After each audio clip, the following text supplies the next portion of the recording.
Hai,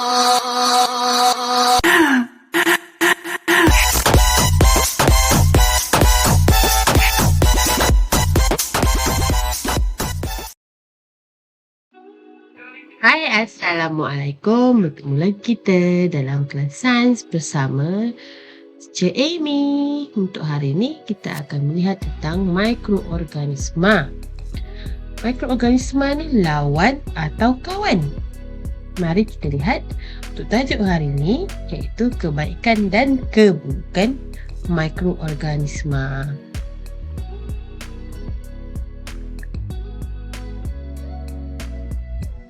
Masih ingatkah lagi kamu tentang mikroorganisma? Ya, mikroorganisma ialah hidupan seni yang tidak dapat dilihat oleh mata kasar. Jadi, kalau dia tak dapat dilihat oleh mata kasar, maksudnya kalau kita tengok macam tu je tak nampak, macam mana kita nak tengok? Kita perlu menggunakan mikroskop. Okay? Untuk melihat mikroorganisma, kita memerlukan mikroskop. Okay, bagi tajuk ini, standard pembelajaran yang kita akan gunakan ialah 3.1.5 memerihalkan kesan tindakan mikroorganisma dalam kehidupan harian. Jadi kalau kamu menguasai tajuk ini, kamu boleh mencapai TP3, 5, TP4 dan TP6. Okay, sebelum itu mari kita lihat. Inilah proses pembuatan roti. Bagaimana roti boleh menjadi lembut?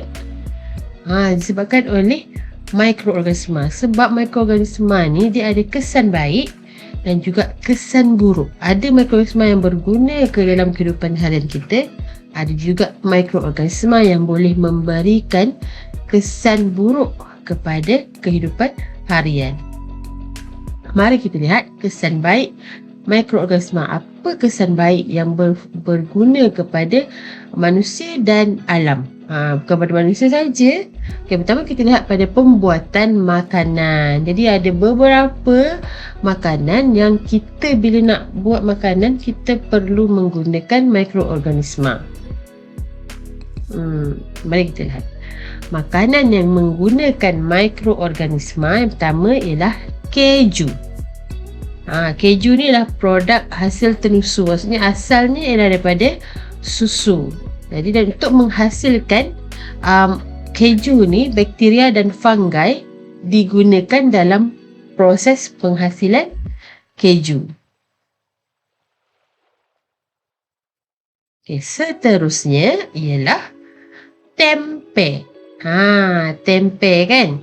Tempe, kalau kita nak buat tempe, kita perlu menggunakan sejenis fungi yang dikenali sebagai yeast. Lalu kita akan guna disebut sebagai ragi. Ragi digunakan untuk menghasilkan tempe. Seterusnya yogurt. Yogurt juga adalah produk hasil tenusu yang menggunakan bakteria. Okay, bakteria digunakan dalam pembuatan yogurt. Contoh bakteria ialah bakteria Shirota. Itu boleh dapat dalam produk Yakult lah.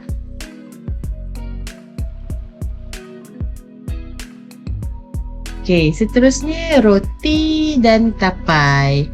Roti, kita selalu buat macam-macam roti. Ada roti biasa, ada roti krim. Okay.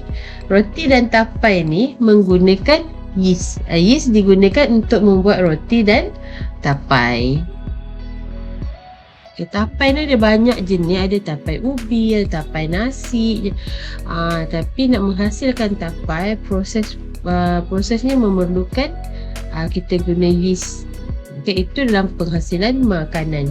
Seterusnya, kegunaan mikroorganisma dalam penghasilan ubat-ubatan. Kita juga guna mikroorganisma untuk menghasilkan ubat-ubatan. Okay, contohnya, kita tengok contoh yang pertama, ubat apa yang menggunakan mikroorganisma. Okay, setengah fungi digunakan untuk menghasilkan penisilin, iaitu sejenis antibiotik yang menghalang pertumbuhan bakteria berbahaya. Okay. Setengah fungi, bakteria dan virus juga digunakan dalam penghasilan vaksin. yang merangsang penghasilan antibodi bagi melawan virus berbahaya. Contohnya yang baru-baru ni kita dapat ialah vaksin COVID-19. Okey, yang seterusnya ialah penghasilan baja organik. Okey, baja kompos. Untuk menghasilkan baja organik, kita memerlukan mikroorganisma, kerana mikroorganisma ni dia akan bertindak sebagai pengurai. Dia akan menghancurkan tinja haiwan yang digaulkan dengan serbuk kayu, akan diuraikan oleh bakteria untuk dijadikan baja organik. Diuraikan ni macam dia menghancurkan lah. Okey, seterusnya perawatan sisa kumbahan. Okey, dalam sisa kumbahan, loji kumbahan, okey, bila dah diambil oleh pihak yang menguruskan kumbahan, contohnya Indah Water, dan dihantar ke loji perawatan sisa kumbahan, bakteria akan membantu proses perebutan tinja dengan menguraikan sisa organik yang terdapat dalam loji kumbahan. Banyak kegunaan mikroorganisma, bukan sahaja kepada manusia tetapi kepada juga alam sekitar. Okay, tapi dalam banyak kebaikan tu ada juga dia punya keburukan yang mendatangkan keburukan kepada manusia dan kehidupan lain. Jadi kita tengok kesan buruk mikroorganisma. Apa kesan buruk mikroorganisma? Selalunya kesan buruk ni macam merugikan lah. Merugikan kita. Yang pertama, dia merosakkan makanan. Merosakkan makanan. Okay, makanan yang terbiar dia akan didatangi oleh mikroorganisma, kemudian dia boleh merosakkan makanan. Okay, fungi yang tumbuh pada makanan menyebabkan makanan menjadi rosak. Kalau awak jumpa makanan ada kulat-kulat tu, maksudnya makanan tu dah rosak dan disebabkan oleh fungi. Okay, keburukan yang seterusnya ialah mereputkan gigi. Boleh menyebabkan gigi reput. Okay, makanan yang kita makan mempunyai gula. Bila ada gula, bakteria dalam mulut tu akan makan gula tu dan menghasilkan asid laktik.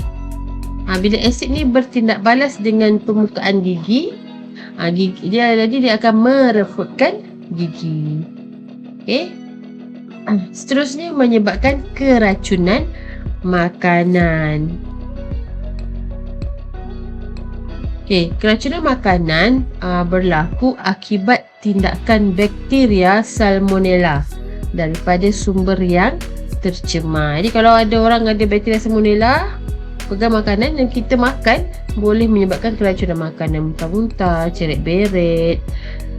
Okay, selain tu mikroorganisma juga boleh merosakkan tanaman. Okay, maksudnya kalau sayur-sayuran yang kita tanam, kalau ada fungi pada sayuran tersebut, tumbuhan tersebut, dia akan menghalang permukaan daun tu, jadi dia mengganggu proses fotosintesis. Tumbuhan tersebut tidak dapat menjalankan proses fotosintesis dengan baik dan boleh menyebabkan tumbuhan tersebut mati. Okay, seterusnya menyebabkan penyakit berjangkit. Ini yang menyebabkan penyakit yang berjangkit ni. Keburukan mikroorganisma yang kita boleh nak elak lah. Yang pertama ialah influenza, juga dikenali dengan nama penyakit sesama ataupun ada banyak jenis influenza, ada A, B, C. Kalau terkena virus influenza ni, kita boleh demam, batuk, sesama, sakit-sakit badan. Okay, disebabkan oleh virus influenza. Jadi virus ni boleh mudah berjangkit. Ada maksudnya beguk. Beguk ialah sejenis penyakit yang disebabkan oleh virus. Beguk ni bengkak di kawasan pipi dan leher. Jadi kalau kamu terkena beguk, kita kena kuarantin supaya tak berjangkit kepada orang lain. Seterusnya penyakit-penyakit kurap. Kurap ialah jangkitan yang disebabkan oleh fungi. Bukan pada manusia sahaja, haiwan pun sama juga. Jadi untuk mengelakkan terkena kurap, kita perlu mengelakkan daripada berkongsi barangan peribadi dengan orang lain. Seterusnya campak. Demam campak ialah penyakit yang disebabkan oleh virus. Contohnya chicken pox. Okay, demam akan tumbuh macam bintik-bintik berair di badan dan seluruh badan kita lah. Dan yang terbaru ialah COVID-19, ya, penyakit yang disebabkan oleh virus corona. Okay, coronavirus yang sangat mudah tersebar, jadi kita perlu memakai pelitup muka, mengamalkan kebersihan diri. Okay, penyakit seterusnya penyakit HIV/AIDS yang disebabkan oleh virus HIV.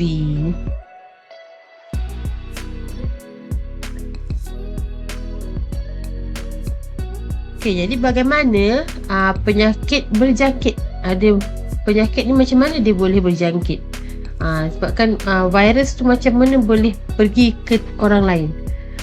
Okay, penyakit berjangkit ni dia boleh merebak melalui makanan dan minuman. Okay, bila kita orang yang berjangkit bersin, batuk, dia tersebar melalui udara, ataupun kita tersentuh, contohnya kurap, kita tersentuh orang yang kena kurap tu, dan juga boleh dibawa oleh haiwan.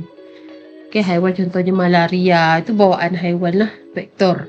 Okay, jadi macam mana cara untuk mencegah penyakit ni? Yang pertama, seperti kita dah tahu dah sekarang ni, cuci tangan sebelum makan, selepas pergi tandas, tak berkongsi barangan peribadi, minum air yang dididihkan. Okay, balut luka untuk melindungi daripada jangkitan, menutup hidung dan mulut semasa batuk atau bersin, atau seterusnya kuarantin mengasingkan pesakit yang mengidap penyakit berjangkit. Dan untuk sekarang kita perlu mencuci tangan dengan kaedah yang betul. Okay, guna sabun dan mengamalkan pemakaian pelitup separuh muka setiap kali kita keluar rumah dan berjumpa dengan orang ramai, dan perlu sentiasa mencuci tangan. Okey, jadi kesimpulannya untuk tajuk kali ni, kesan mikroorganisma dalam kehidupan harian, yang mana dia ada dua kesan, kesan baik dan kesan buruk. Kesan baik, pembuatan makanan, penghasilan ubat-ubatan, penghasilan baja organik, perawatan sisa kumbahan.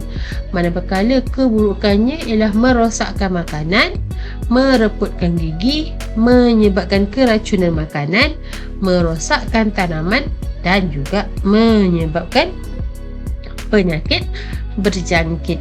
Jadi kamu bolehlah cuba untuk menghasilkan carta tentang kesan mikroorganisma.